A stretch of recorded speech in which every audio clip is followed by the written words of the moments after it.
What is going on, people? Welcome back to another episode of the Mike Roach Podcast, where I talk everything sports, politics, culture, and beyond. Okay, hope you're having a fabulous day. I know I definitely am. And on the agenda today is all about my Toronto Raptors and the NBA because the season is over.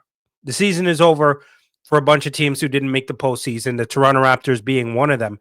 And I want to talk a little bit about how the season went for the Raptors, the good, the bad, and the ugly, looking forward to the future, all that kind of good stuff. So I want to talk about that a bit here and right now. Now, first of all, ladies and gentlemen, let's raise this up a little bit.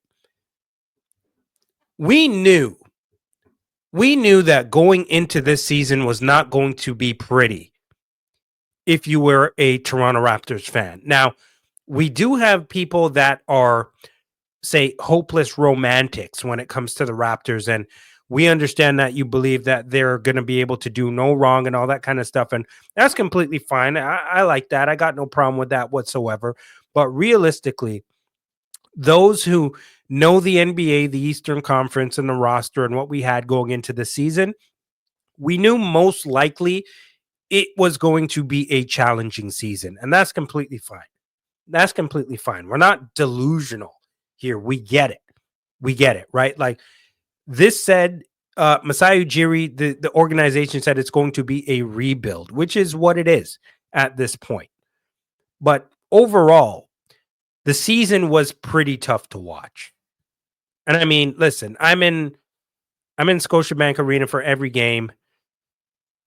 The fans were still great. But it was a pretty tough season. Really hard to watch.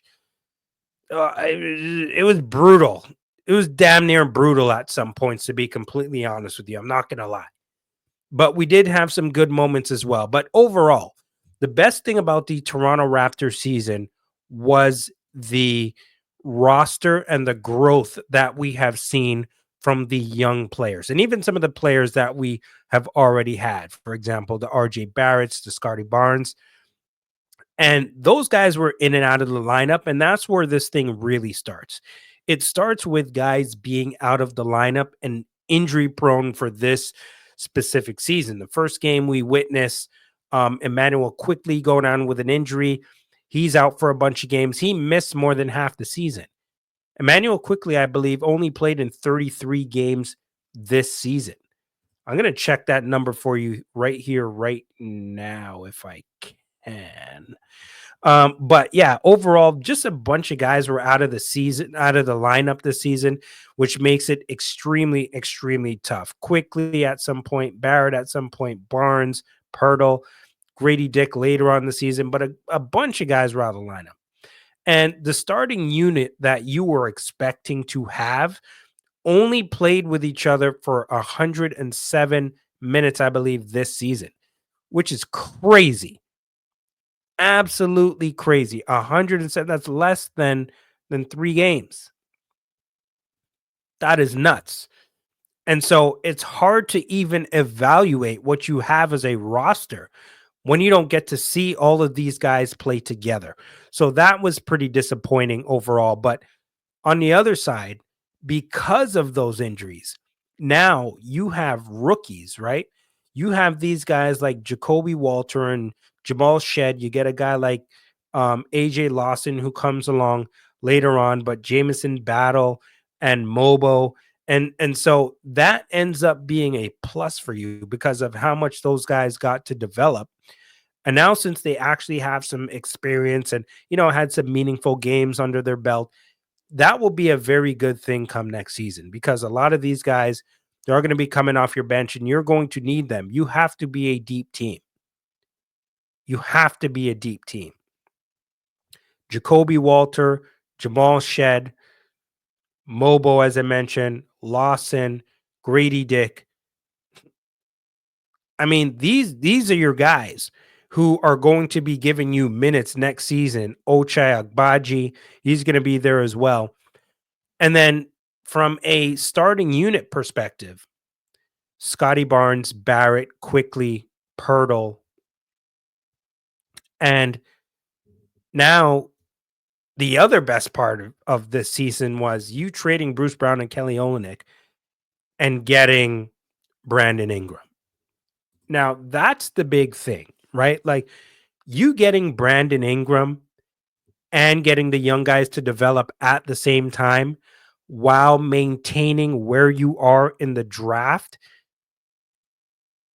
it's all good. I mean, listen, nobody could be upset with that. And I mentioned this to you before on a past podcast in regards to people that were upset with Masai Ujiri and Bobby Webster making this move. Listen, this is what you need to understand about this. I'm going to say this for the last damn time for those who don't get this. What do you expect Masai Ujiri and Bobby Webster to do when they sit on their hands and do nothing and then possibly end up with the 9th or 10th pick? What do you expect them to do then? Instead, you get Brandon Ingram and you still land in the same draft spot that you're going to land in because he didn't play anyway. He didn't hurt your chances anyway of going down in the draft. He didn't play. So getting him and still having a high draft pick on top of these players being able to develop, all of that is just a plus. How can you go wrong there? Seriously, how can you go wrong there? It doesn't make any sense how anybody could be mad because of that. None whatsoever. And so, like I mentioned, that alone, aside from these players developing, made all of this worth it. And now you go into the summer, and even though we don't know where we're going to be in that lottery yet, we'll find out soon enough in about a month or just under that. But even besides that, you still have promise with these young players that you have. And when you look at a guy like Quickly, even though we didn't get to see him a lot this season, a lot of people are already kind of starting to forget. You don't want to do that because, ladies and gentlemen, Emmanuel Quickly can ball. Let's not forget here. Let's not forget about Emmanuel Quickly. This guy puts in work. Okay, didn't play a lot of games, but averaged 17, 5, and 3 on 42% field goal percentage. And he wasn't at his best anytime this season, honestly. He's probably playing banged up and hurt the entire season, just in and out the lineup. He's a very good player. Remember that. RJ Barrett. RJ Barrett looked much better this year as a playmaker. We know he can put the ball in the basket. We know that he can rebound the ball a little bit. RJ Barrett has become a better player, in my opinion, over this year. Okay. And we want to see that continuation of his improvement continue to happen. These are solid players that you're going forward with. Scotty Barnes, he's been in and out the lineup, but Scotty Barnes is a damn good basketball player.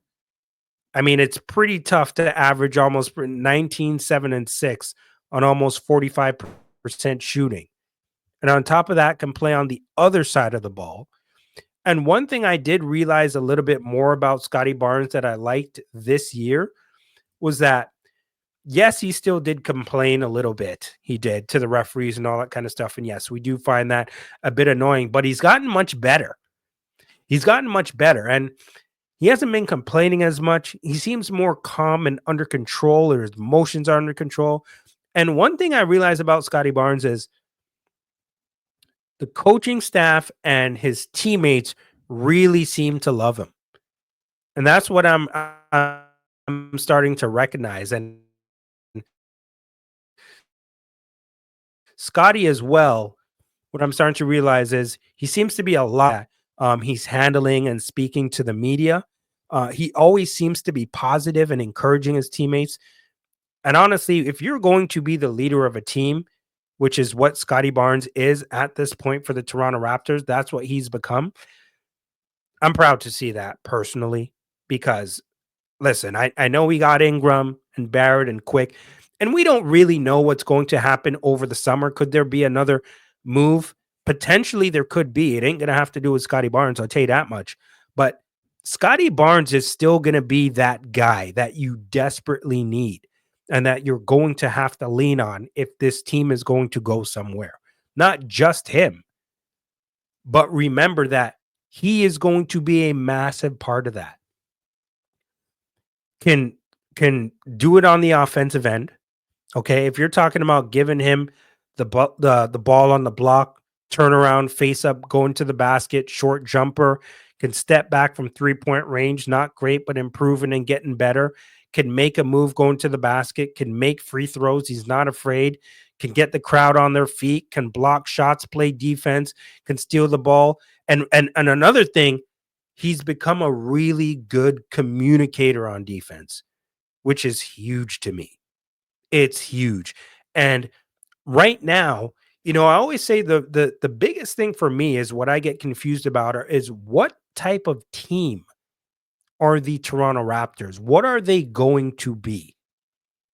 That's often the question that I have. What is your identity as a team? And we're not 100% sure yet because I mentioned they've been so banged up that we haven't seen a lot of these guys play together yet. So we're not 100% sure about that.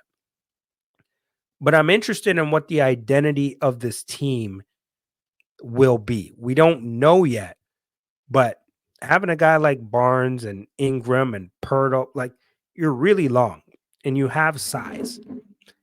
You got to be a strong defensive team.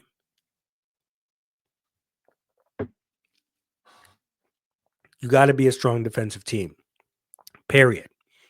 Now, yes, you do have guys who can score, but you got to be creative with your defensive sets. And another guy who I want to shout out is Darko Rajakovic. The Raptors re-up his contract. I thought him and his staff have done a really good job with the Raptors this season. I've met him once or twice at the stadium and have talked to him, and I've told him that I'm proud to have him as the coach because he just seems like he gets everybody up and ready to go. Everybody seems like they're buying in. Everybody who plays on this roster seems like they like each other. They gravitate towards each other, and they all have good vibes with each other. And that's important, man. That is very important. And your head coach is a massive part of that. A massive part of that. And so I'm happy to see that as well. And, there will be another time when I'm going to speak more about this topic, but I'll probably have a guest and I'll go in deeper in regards to some numbers and stats and all that kind of stuff. But overall, I just wanted to give you a feeling of what the vibe and what I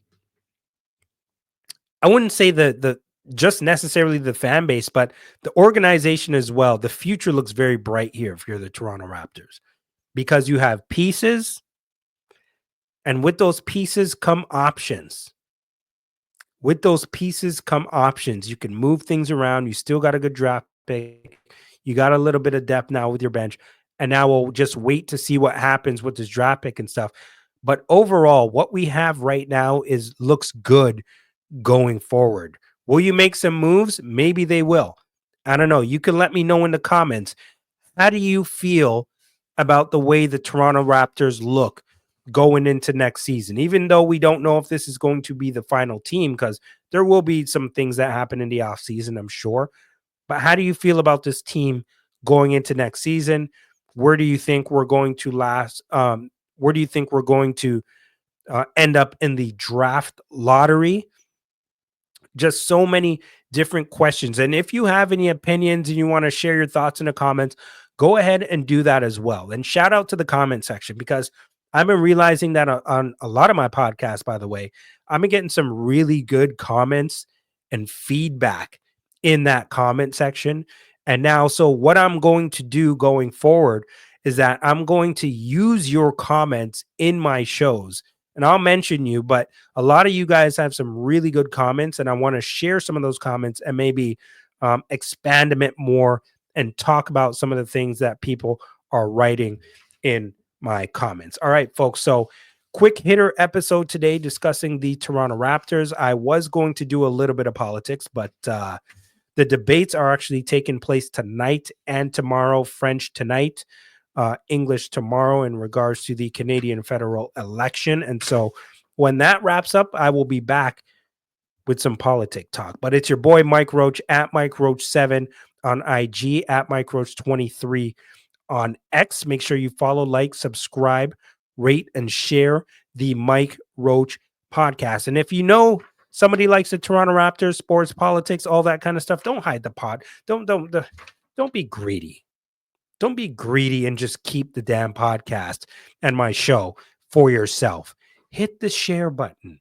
Send it to your people. Send it to your family. Send it to your friends. I guarantee they will enjoy. It's your boy, Mike Roach. I'll be back again soon, folks, and I'm out.